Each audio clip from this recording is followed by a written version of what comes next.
What if flying saucers were real? What if Hitler had a saucer and planned an attack on New York? What if America developed a radar-invisible flying saucer and the CIA used alien invaders as a cover for top-secret military experiments? Tonight, we reveal that all of that is true.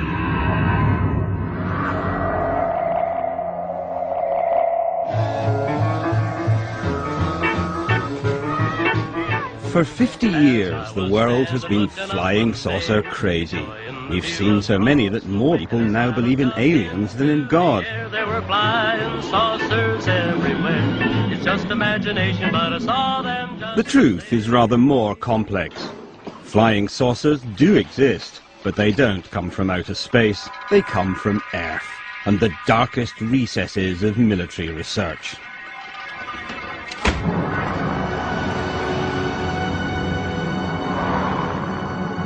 It all began in 1932 in Bucharest, when this man, a flight engineer called Henry Coanda, made an extraordinary discovery using a disc-shaped flying object. One of the first people to see Coanda's experiments was then a 20-year-old aeronautical student called Radu Manikatide. The saucer rose to the ceiling and remained there. I thought it was something extraordinary. It would never have crossed my mind. You know, I was only used to the idea of normal flying. Young Radu had just witnessed the world's first flying saucer. And this is how it worked. If you draw air down onto a curved shape like a saucer, it follows the surface of that shape. By literally sucking the air from above his saucer so it flowed round and underneath, Coanda found he could both lower the air pressure above and raise it below, causing the craft to levitate. This became known as the Coanda effect. It's the principle at the heart of saucer flight. It was a very simple idea, but of course you had to have thought of it in the first place. Then something happened that was to change the entire course of saucer development. In 1939, war broke out, and the world rushed headlong into a search for new weapons and new ways of deploying them. Coanda's simple idea was about to have its day. Nazi technology chief Werner von Braun led the development of new weapons from his top-secret headquarters in Peenemünde in Germany.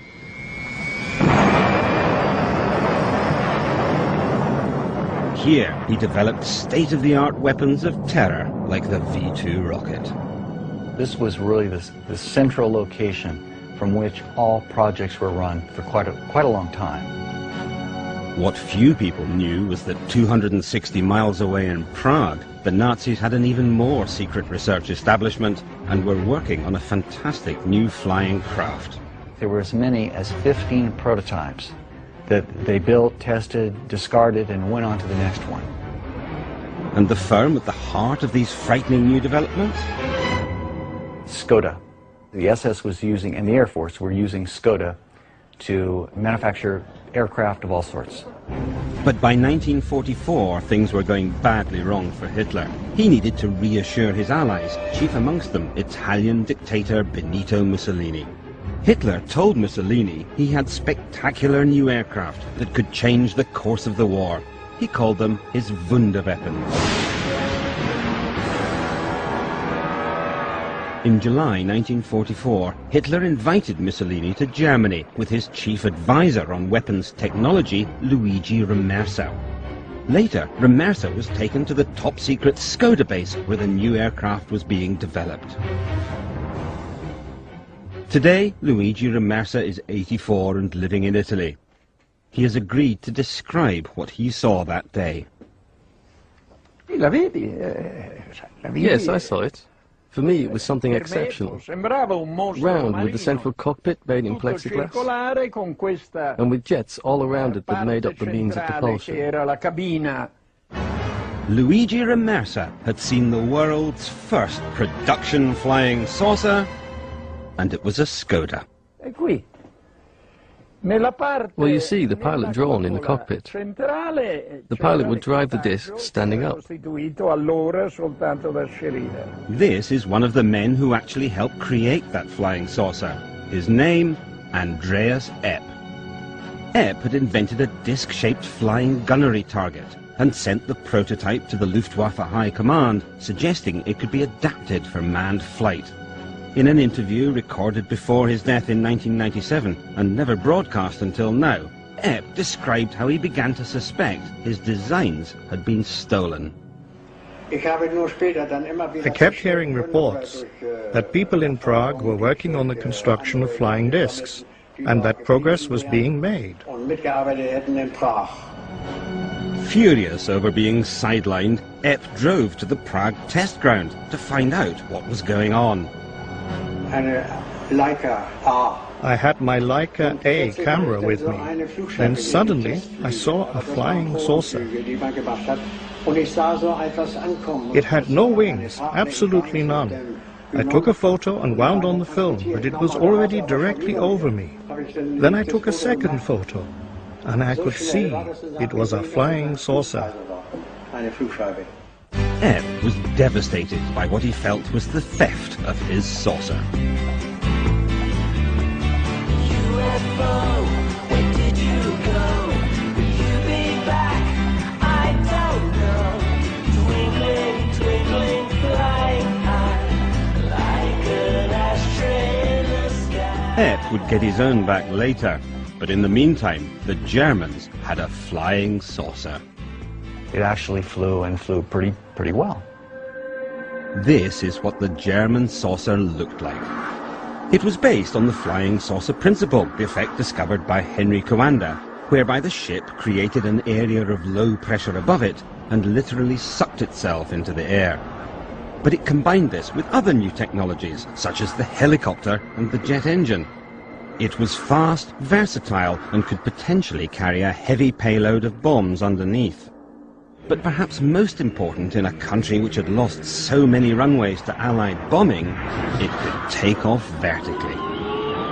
These saucers worked in one sense almost like a helicopter in that they had rotating vanes. The vanes would rotate underneath the saucer and were powered by a jet, the same jet that moved the saucer forward, would be directed up to spinning these vanes to give it lift. They were to be used as a bomber. Every machine built in those years was a war weapon. What was to be the final battle of the Third Reich. According to Remercer, an increasingly desperate and deluded Hitler plotted to use his secret new weapons in a devastating attack on New York.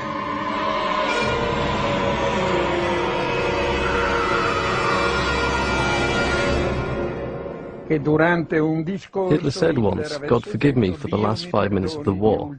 He wanted to unleash the weapons they'd developed. It never happened, of course.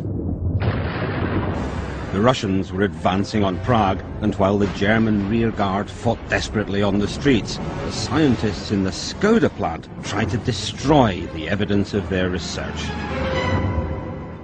The pressure of the enemy was unbearable, and the airfield was blown up with dynamite, and the saucer blew up with the rest of the equipment. They pushed the saucers from their hangars onto the tarmac, put explosive charges in, and blew them up and let them burn right there on the tarmac in front of everyone. They destroyed the saucers themselves, but the Nazi scientists who built them had survived, and the victorious Allies turned on each other in a fight to get them. So who would win the race for the secrets of the saucerman?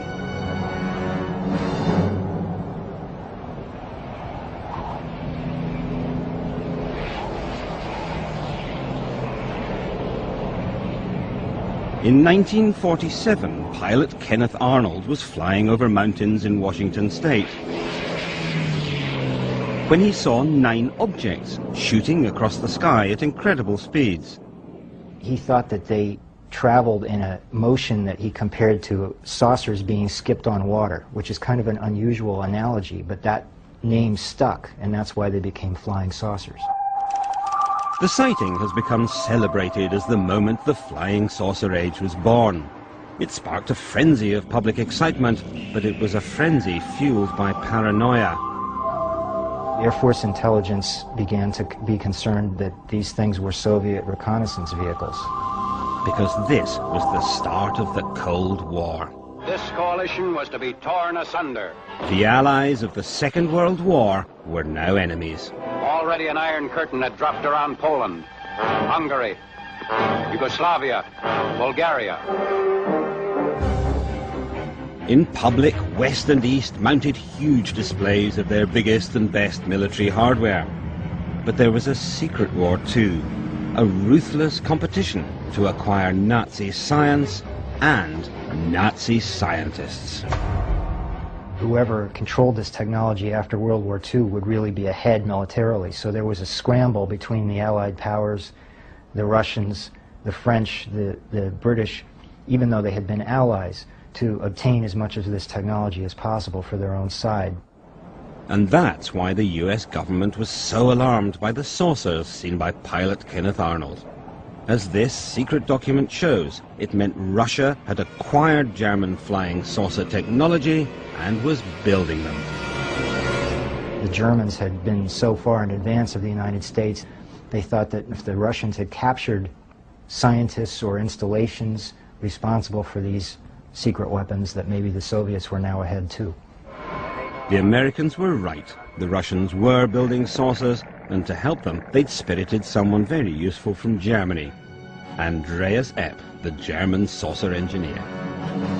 Immediately after the war, Andreas Epp decided that he wanted to work in the Soviet Union. So he moved to Rostock and was contacted there by Soviet agents. And the Soviet agents seemed to know who he was.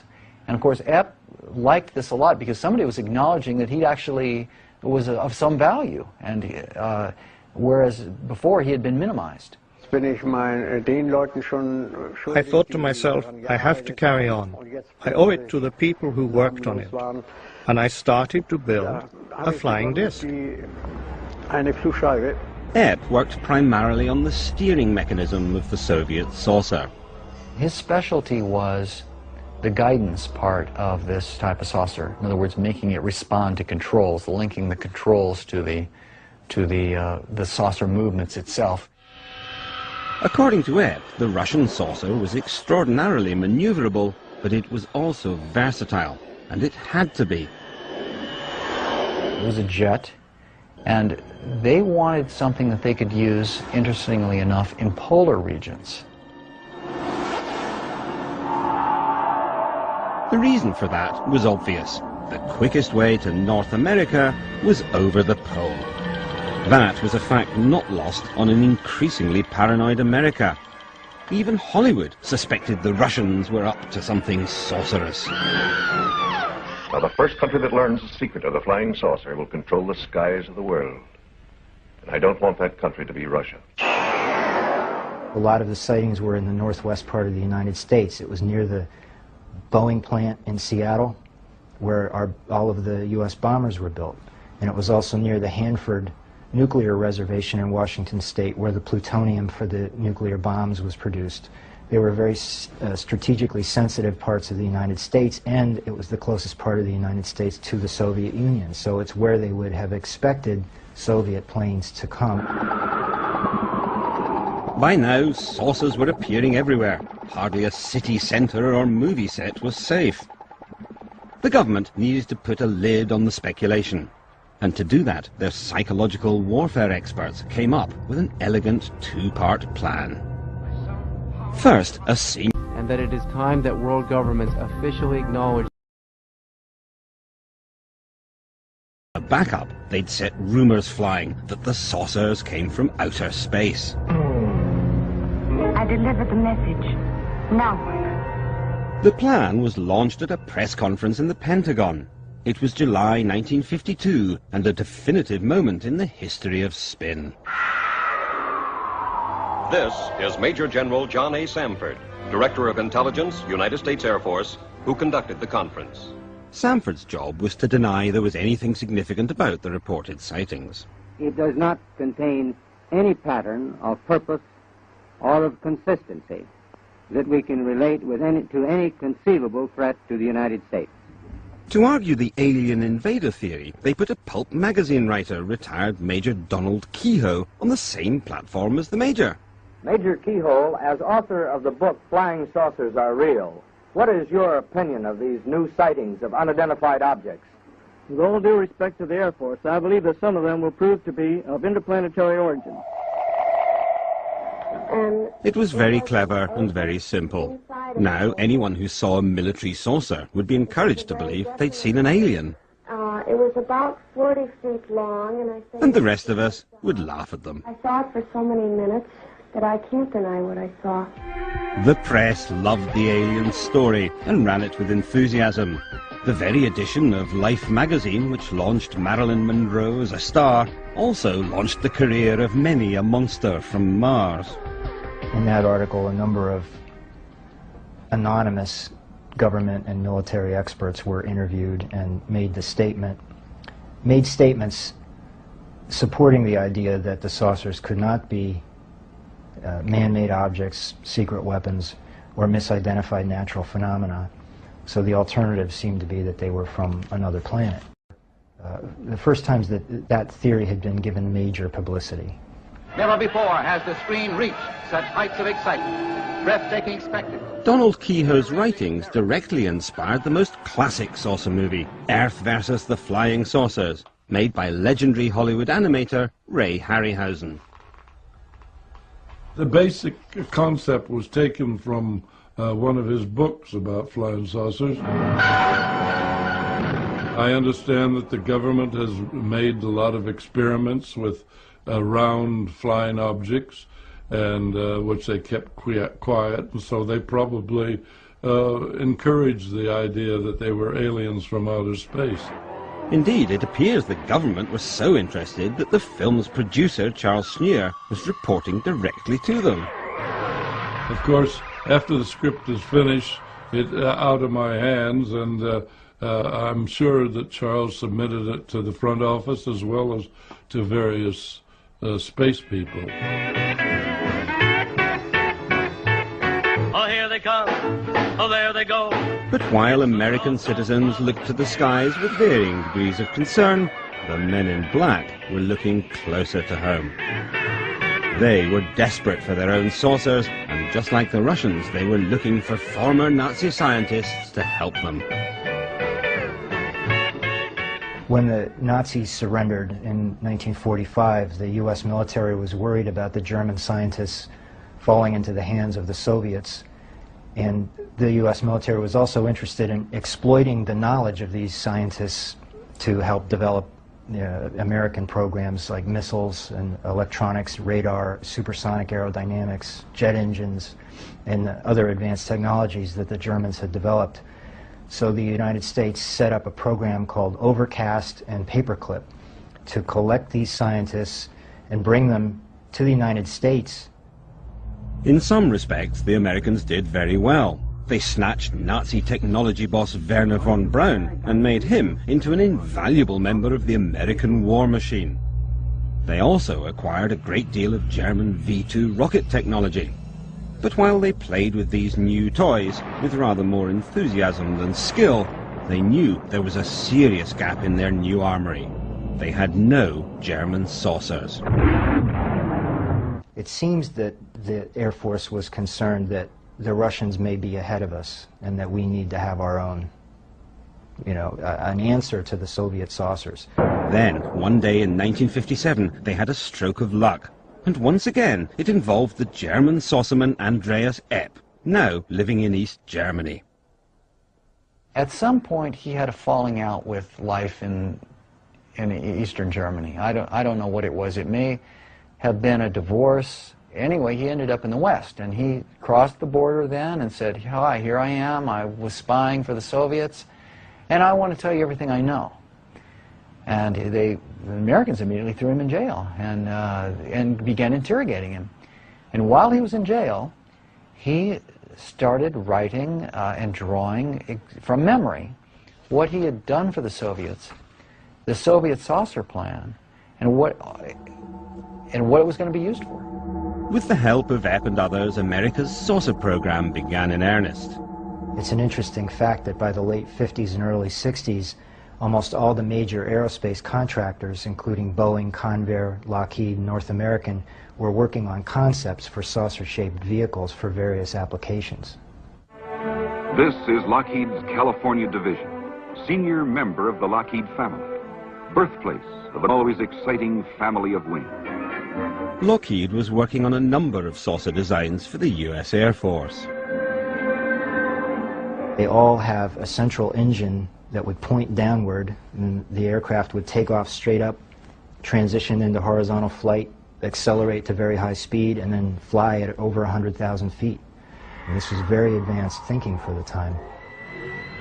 The Lockheed engineers were working on a saucer which used a central jet driving a rotor to create the Coanda or flying saucer effect. Once airborne, it redirected its jet to travel horizontally at supersonic speeds. But Lockheed wasn't the only US corporation working on this technology. Convair was one of the other major aircraft companies in the 1950s and 60s. Like Lockheed, Convair had both secret projects and a public face. In this case, Hollywood star James Stewart. Well, that was quite a day I had there. Believe me, that's quite an airplane. In the 50s and 60s, Bob Widmar was a senior designer for Convair and a key member of the team which built the B-58 Hustler. In the early 60s, it was the fastest plane on Earth. Well, that really got me excited. After all, the bird flies Mach 2. Now, Mach 2, that's 2 times as fast as the speed of sound. But Bob Widmar didn't just design jet aircraft. In the late 50s, he was given a stunning new brief to design an aircraft which was invisible. Invisible, at least, to radar. You had to be able to be non-detectable 360 degrees, because even at that time, the Russian radars began being hooked up together. The only way that could really be solved is by coming up with a thing that was shaped like a disc, or a discus. In other words, Bob had to build a flying saucer, because the military had realized that a flying saucer would make a perfect stealth craft. Conventional planes are detectable by radar because surfaces at right angles to a radar beam reflect back. A disc or flying saucer, on the other hand, sends back diffuse and confusing signals. The prospect of a radar-invisible aircraft had caused great excitement in military circles, and one day some shadowy figures called on Bob. When they first came out, I didn't know who they were. They didn't tell me, hey, I'm coming in here from the CIA, hey, look at my badge. Oh, they made me a member of the club. I didn't know that was the CIA that came. That shows you how goddamn secret that they were.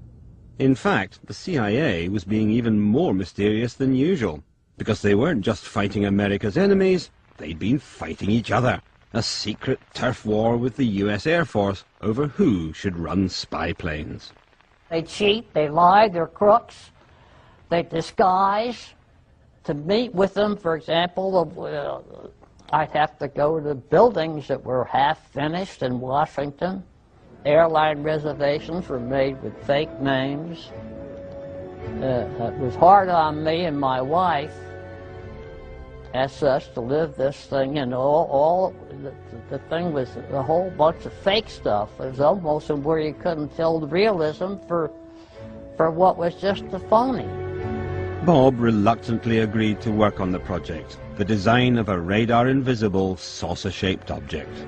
I never would want to do it again, to have to live under that kind of a climate. You couldn't talk to anybody except at certain places that they selected. The project was so highly classified, The project was so highly classified it was not supposed to exist, a condition of absolute deniability known as a black project. There's all kinds of black. I'm talking about the extreme black. I have lived through the extreme black. Bob's project has never been declassified, and the CIA removed all his records and designs. Well, I guess that just about sums up the story. Or does it? Because while the CIA was keeping Bob in the dark, another craft was being brought into the light.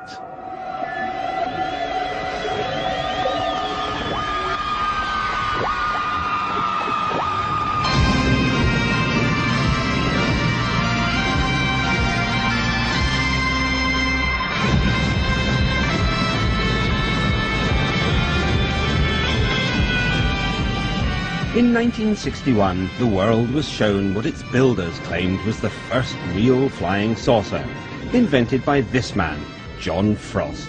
Well, the U.S. Army are interested in a vehicle which could fly close to the ground, which couldn't be stopped by roadblocks or rivers, etc., and which could jump over hedges and trees.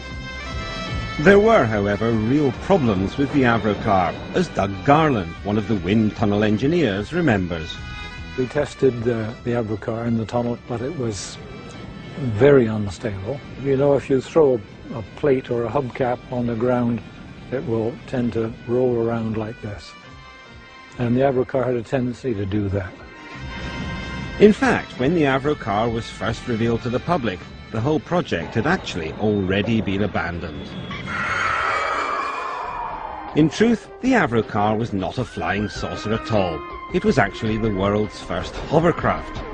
It was also the almost accidental byproduct of a very secret and far more ambitious project, a project which had everything to do with flying saucers. Quick question, do you believe in flying saucers? Not in the sense that people believe they come from Mars and places like that, no. John Frost didn't believe in flying saucers from Mars, but he did believe in flying saucers because secretly he was building one.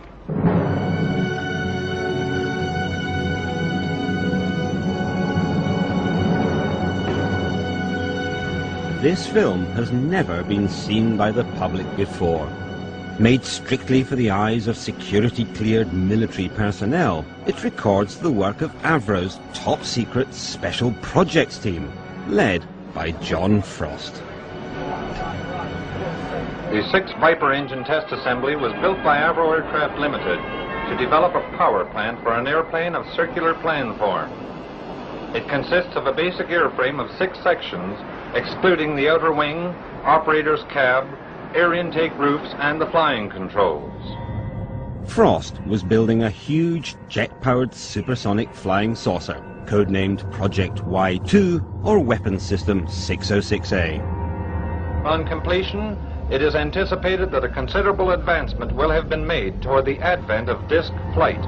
And it, too, utilized German saucer technology. John Frost was aware of wartime research that the Germans had carried out in flying saucer developments that were possibly the basis of what he saw all across the world as the real flying saucers in the sky. And that almost came at a time when the CIA was funding some research into a design concept much like the flying saucer he had in mind. The US military was excited by the vision that Frost presented. These original secret project specs for the saucer showed it could fly higher and faster than any craft or weapon system then available. Air Force documents are ambiguous about what the purpose of the saucer was. And that it is time that world governments officially acknowledge system. Given the performance that Avro thought they could get from this vehicle, it would be able to evade any defenses and, attack any other plane with impunity. The military enthusiastically pumped huge quantities of money into his project. The Special Projects Group then became an entity unto itself. It was given a place in the flight test area, and now began to work on what in fact Frost had started to look at as the ideal shape, a completely flying circular disc. I had no idea that there was such a thing as the Special Projects Group, because it was very classified, top secret and all that.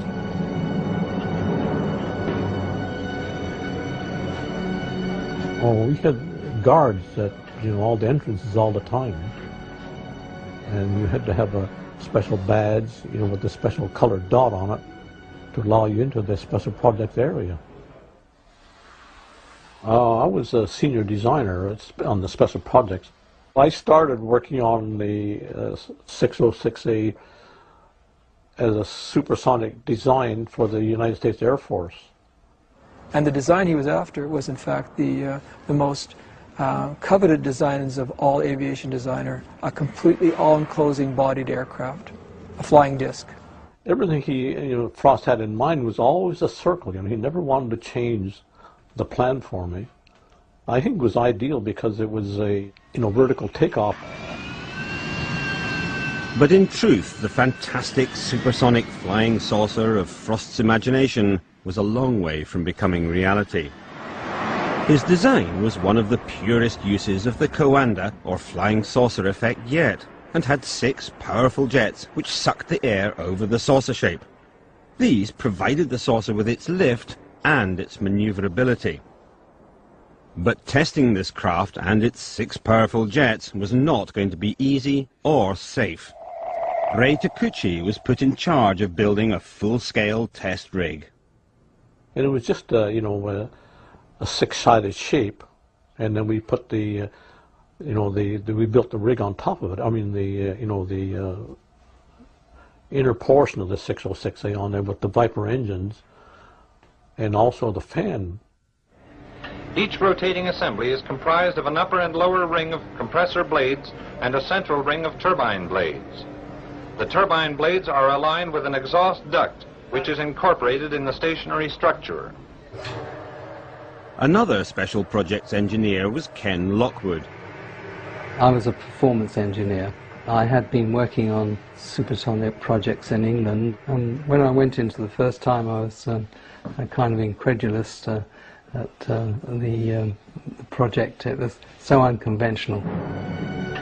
Each section houses an Armstrong-Siddeley Viper engine, which serves as a gas generator to drive a centrally located turbine-compressor combination. It is in fact a full-size, full-scale aircraft built into a concrete building to be testing the engines and systems of what will in fact be Weapons Systems 606A. The saucers were supposed to have tremendous performance because the engine was huge. It was almost 30 feet in diameter, and it would have produced so much thrust that the aircraft could have taken off straight up and flown at 2,000 to 3,000 miles an hour, according to their estimates. Air enters the compressor, and after passing through the inner wing is discharged through a series of metered apertures. Then came the testing period. What they were trying to do was tie down one of the most powerful supersonic aircraft ever built. It was a daunting task. As a safety precaution during the operation of the rig, the rotor section is enclosed within a steel guard.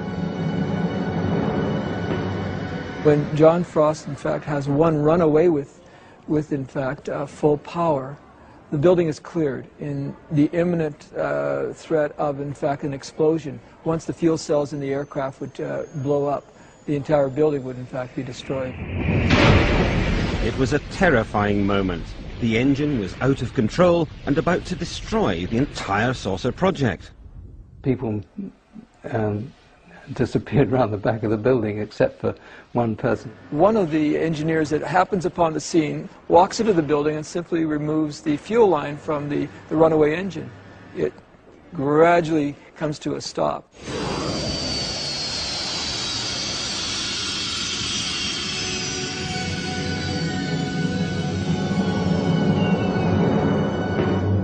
After that, it was deemed rather dangerous to run it, so they abandoned that. But things were also beginning to go badly wrong for the Avro Corporation itself. In 1959, its main conventional contract, a massive project to build a supersonic jet, the Arrow, was suddenly cancelled, and the company went into financial meltdown. John Frost was removed from his own project. The maverick genius behind the Avro flying saucer left the company forever and moved with his family to New Zealand. But the American Air Force were far from happy. They still wanted a saucer, and if Avro wouldn't build it for them, they'd have it built themselves. John Frost's supersonic flying saucer, like so many others, was about to disappear into the blackest recesses of the American military machine. Well, last I heard was 606A went to Bell Aircraft in Fort Erie, I believe it was. From then on, all that remained was rumours. In the years following the disappearance of Frost's saucer, sightings, many laughably unconvincing, continued to grow. But some turned out not to be a product of fevered imaginations at all. The CIA's U-2 spy plane was a classic black project. It operated in absolute secrecy for over 8 years and would have remained secret to this day had it not been for the dramatic events of 1960, when U-2 pilot Gary Powers was shot down over Russia and then held for 2 years before being traded for a Russian spy. And the CIA's own history of the U-2 program makes the statement that, quote, 50% of the UFO sightings were caused by the U-2. The U-2 flew on the edge of space, higher than anyone believed a plane could fly. Hardly surprising then that any glimpse, particularly from another plane, would provoke wonder and fear. But if the U-2 debacle proved one thing, it was that unless your secret craft actually crashes, alien flying saucers make a fantastic cover story. And if your secret craft actually is a flying saucer, you can keep the pretense up for years. You frighten me when you talk like that. Frost's saucer disappeared into the intense blackness of official secrecy. And America's amateur UFO spotters moved up a gear. In Washington, a private unofficial group known as NICAP, National Investigations Committee on Aerial Phenomena, called a news conference and reopened an old argument with the Air Force. NICAP was the main voice of the alien flying saucer theory. It was led by the pulp fiction writer who had first launched the idea at that extraordinary press conference back in 1952. 14 years later, he was still hunting aliens. NICAP's director, Major Donald E. Kehoe, a retired Marine Corps officer, insisted that the Air Force knew more than it was telling. We are being observed by some type of device which is ahead of us, far ahead of us, and is probably controlled by a highly advanced superior civilization. And for the umpteenth time in as many years, the Air Force, called before a congressional committee, said it was hiding nothing. Air Force Secretary Harold Brown. We have not been hiding anything. It all seemed so straightforward. The amateurs accused the military of covering up an imminent alien invasion, and the military deny it.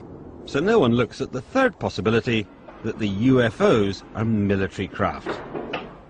How lucky for the government that these enthusiastic amateurs were so well organized. We believe that UFOs are real, that they are from outer space, and that they are intelligently controlled. Except their organization wasn't a product of luck at all. NICAP was led by men from the shadows. Board members included Roscoe Hillenkoetter, the CIA's first director, and a CIA operative, Bernard J.O. Carvello. NICAP's first manager was Nicholas de Rochefort of the CIA's Psychological Warfare Division, and when Kehoe resigned as chairman of NICAP, he was replaced by Joseph Bryan, also of the CIA's Psychological Warfare staff. But what of Kehoe himself? These things were interplanetary spaceships. Was he a genuine believer in alien flying saucers? Or did he have any connection with America's military research into German flying saucer technology? One man who might know was the German saucer engineer Andreas Epp, who'd gone over to the Americans.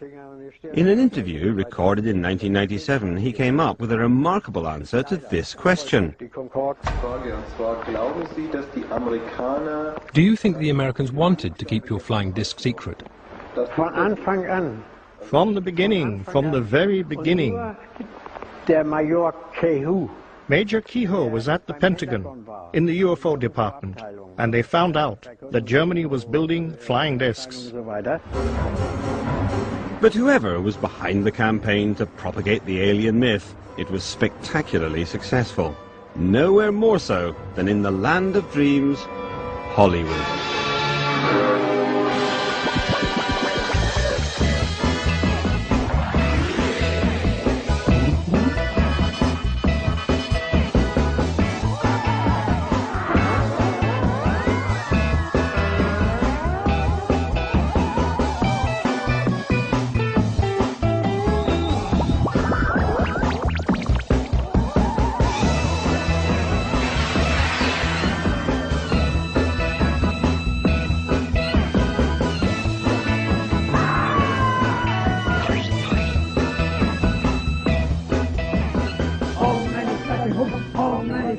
It even sparked a religion. All our information comes through our leader, who is a yogi, who is in direct contact with space intelligences.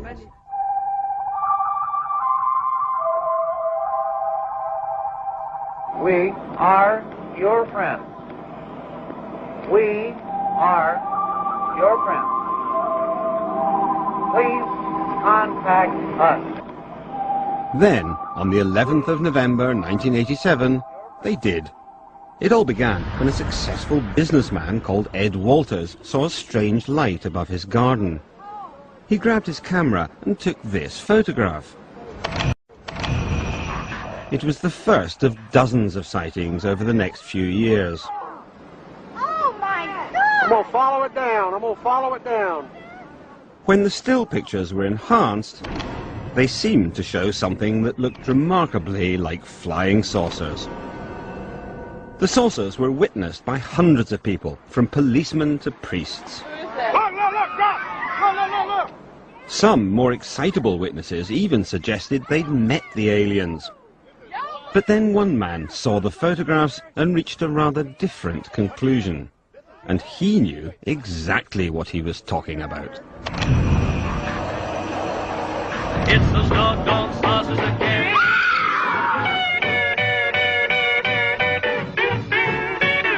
Gulf Breeze, Florida. 17 years ago, this was the location for one of the most sustained series of flying saucer sightings in American history. Most of the hundreds of people who saw them became convinced they were watching aliens. But one man thought differently. Anytime that somebody says that there is something doesn't necessarily mean there was something. They have to be able to meet a scientific criterion of being real. Upon coming across the Gulf Breeze sightings, however, the configuration was radical enough that we could see up inside. And that was up inside was light, and it as though it was hot. And not only that, but it was circular in configuration. Boyd Bushman thought he recognized what was powering these saucers, and he recognized it because he himself had worked on the technology. Bushman had spent 35 years in the forefront of weapons design, inventing the prototype of the Stinger missile before moving to Lockheed, at the heart of the American military saucer industry. While he was there, he and his team began experimenting with a radical new source of energy. This is nothing more than 250 turns of number 30 wire, and we took the leads and plugged it into standard house current. What? And that it is time that world governments officially acknowledge. There it is. Even now, Bushman doesn't fully understand how this works. But when he saw the photographs of the Gulf Breeze saucers, he began to wonder if they were using the same technology. See, it starts smoking. This experimental coil is extremely dangerous and becomes very hot within seconds. But Boyd believes that explains the white glow inside the Gulf Breeze saucers, which he thinks are unmanned drones. If you modify the voltages and the frequencies, this configuration may well fly. In fact, should fly perfectly well. And we believe that that's what the people in the Gulf Breeze experiment did. So who were those people? He believes the saucers are another top-secret project developed by the U.S. military. It was probably nothing more than another branch of us. We have many, many little caveats of top-secret areas. I've been in many of them. I did indeed stumble across this and probably did develop it. And they did indeed have it, choose that area to demonstrate this technology. They are devious and capable of doing this and worse. They've certainly been devious before. In the 1970s, there were a series of dramatic sightings of UFOs, but these were different. Many seemed to be triangular rather than circular. Speculation among the UFO spotters became frenzied. But then, this man came on the scene. His name is Jim Goodall, and he is, by day, a curator at the Museum of Flight in Seattle. But in his spare time, he does something else. I go out in the desert when I have a chance. I've been out there over the last 15 years, about 80 some odd times. Jim visits top-secret aviation sites to photograph America's covert black projects. The best way to avoid being spotted is to rent a vehicle that's neutral in color. I had some infrared suppressive camouflage netting. I put that over the vehicle, throw some sagebrush on top of it, and they look around, they don't see anything that's obvious. In 1988, Jim took a photograph of a craft that had been shrouded in the blackest secrecy for over 10 years. I had my cameras out. I heard something take off. I saw a T-38 in the air, which I identified. And then over my head came an F-117. The F-117 is the stealth fighter. For over a decade it had been flying in the skies over America, any sightings conveniently explained away by the alien myth. I went through a 36 exposure roll of Kodachrome, and I had, I think, 2 frames that weren't fuzzy or blurred. I was shaking so much. It was one of the more exciting times in my life. What I shot was this, this image right here. With this photograph, Jim revealed the truth of the triangular sightings. If you look at an F-117 head on, it looks like a flying saucer. So if you can't identify it, it's an unidentified thing. So if you don't know what it is and it's in the air, it's a UFO, an unidentified flying object. In the years following Jim's photograph, the flurry of triangular sightings abated, but the sightings of circular craft did not. Just last month, the Mexican Air Force released some extraordinary UFO footage shot by their pilots using infrared imagery. Bizarrely, although 11 craft could be seen, only 3 registered on radar. So, have the real aliens finally arrived? Or could these saucers too have something to do with the American military? Now, a dear friend of mine was named Ben R. Rich. He replaced Kelly Johnson at the Lockheed Skunk Works. And about 10 days before he died, I was speaking to Ben. But he told me, he said, Jim, we have things out in the desert that are 50 years beyond what you can comprehend. They have about 4,500 people at the Lockheed Skunk Works. What have they been doing for the last 20 some odd years? They're building something. Dad, when you're out there, did you see anything? Let's not start that flying saucer nonsense.